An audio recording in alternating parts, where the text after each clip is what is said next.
ধারাবাহিকের আগামী পর্বতে আমরা দেখতে চলেছি চৌধুরী বাড়িতে আজ সুদীপার কলেজের স্যার আসায় আদিত্য ভীষণই রেগে যায় তাকে দেখে আর প্রশ্ন করে, আপনি হঠাৎ এ বাড়িতে কাউকে কিছু না জানিয়ে চলে এসেছেন যে?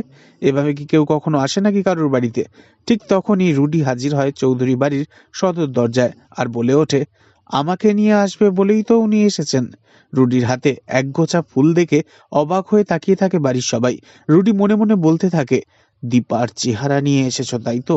তুমি হলে রূপার মেয়ে, যে রূপা একদিন আমাকে মারতে চেয়েছিল।